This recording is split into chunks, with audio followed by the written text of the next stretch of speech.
Once we have shown the exceptional display of our fantastic air defense, it was time we send them a message. A message stern, strong and surgical enough to not make them even think of doing anything this stupid, not today, but even going forward otherwise. By the end of it, ladies and gentlemen, India became the only country in the world to have air raided not 1, not 2, but 12 military air bases of a nuclear-powered, nuclear-armed state.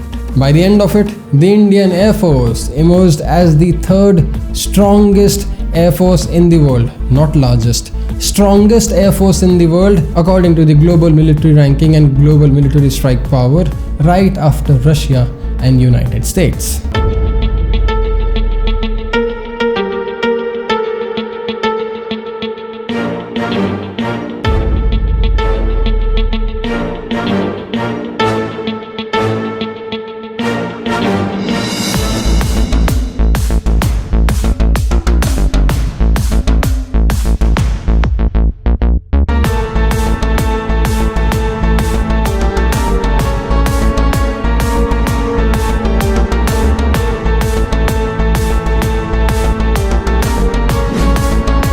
Alright, so at around 5 PM on 12th May 2025, the Indian Armed Forces, meaning the Indian Navy, the Indian Army and the Indian Air Force announced a temporary pause on the ongoing Operation Sindoor. Now, if you have been living under a rock and if you don't know what Operation Sindoor was, well then Operation Sindoor was the India's counter-terrorism offensive. It was a targeted, surgical and a very precise military operation done by the Indian Armed Forces, the Indian Air Force, the Indian Navy and the Indian Army in response to the dreaded Kashmir's Pahalgam attack. Now, if you don't know how horrific, how evil and how brutal the Pahalgam attack was, I'll recommend you go learn about it a bit, read up on it, because today I'll just want to talk about the Operation Sindoor.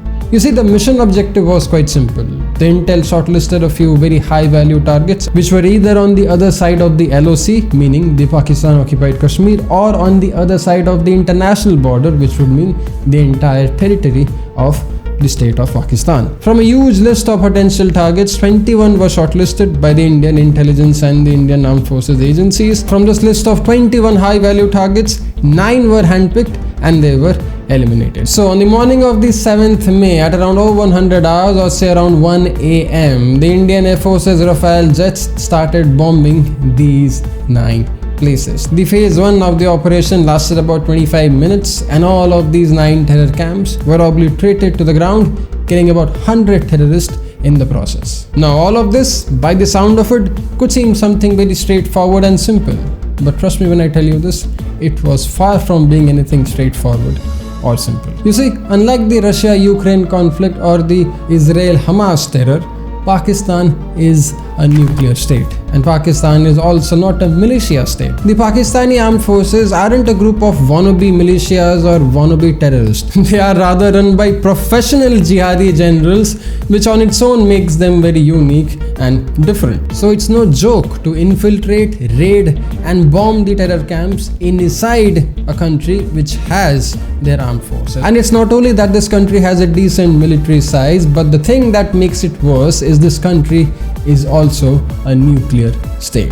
Very much unlike Ukraine, very much unlike Gaza, very much unlike anything else that we have been seeing of late. So now you could paint a picture that how and why bombing in cities like Bahawalpur and Muridke, which are right in the middle of Pakistan's Punjab, is such a big deal, because that sends a very strong, a very intimidating message. But then who cares? We are Indian Air Force, so we bloody well did it. Not 1, not 2, we bombed 9 terror camps and we even filmed it. Now the phase 1 of this Operation Sindoor lasted about 25 minutes. Like I said, our fighter pilots were back home in about 1:30, 1:45, but it wasn't over yet, because this is where things get nasty, or this is where the next phase of the Operation Sindoor became. The enemy state, as expected, weren't quite happy, weren't quite pleased about our offensive at their terror camps, because honestly they don't even call these terror camps. They're actually a part of their active military personnel. I mean, if you would see the videos and the photos of the army personnel, the senior officers, the battalion commanders who actually attended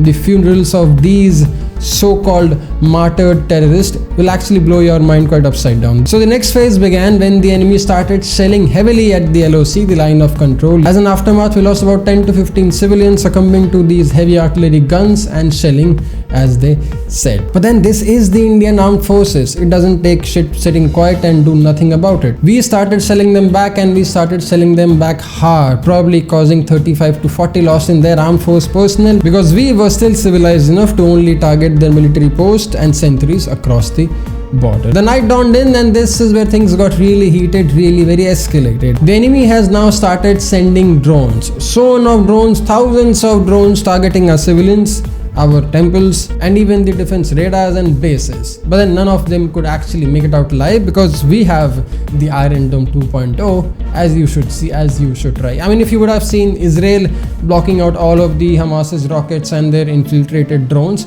you would be totally mind blown by looking at how the India's air defense system, be it the Air Force air defense or the Army air defense, actually penetrated, actually intercepted, actually destroyed almost 99.9% of the projectiles coming our way. But then the complex air defense system that we have, the complex air grid that we have, multi-layered grid, which is absolutely fantastic to see in real. I mean, people from the border state were literally out on their rooftop filming the majestic way in which our air defense was targeting any and every foreign object they would see in our airspace. Again, be it their small surveillance drones, their UAVs, their unarmed vehicles, or even their damn ballistic missiles. Yes, my friend, our air defense was so robust, the grid was so bloody beautifully built, that it did quite successfully, quite magically intercepted their Fateh cruise missiles, ballistic missiles, which were about to do a lot more harm to us if we wouldn't have this beautiful grid at the very first place. That was pure magic. I mean, if you would have seen it, we couldn't be more proud of it. I even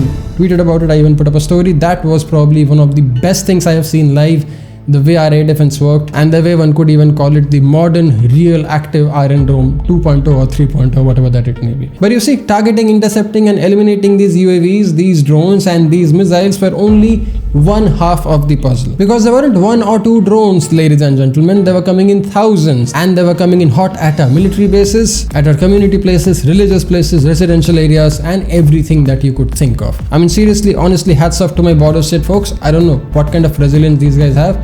How are they able to pull this off so easily? I have no fucking idea, but kudos to them. But gentlemen, all of this, all of our Sudarshan Chakra and Akash Tir defense was about to come to an end, because the enemy was about to run out of drones, and we were sitting and preparing for the rest. Once we have shown the exceptional display of our fantastic air defense, it was time we send them a message. A message stern, strong, and surgical enough to not make them even think of doing anything this stupid, not today, but even going forward otherwise. So what we did next was quite impeccable. After sending our indigenous made in India, made Akash Tir, UAVs and drones, which pretty much turned their skies red and rained hellfire on them, we wanted to up the ante a fair bit. We put in the BrahMos and we started bombing and raiding the air bases of the enemy state as and how we thought, and we placed 12, not 1, not 2, 12 air bases of the enemy state were raided from the entire length of their western front. It was bombed,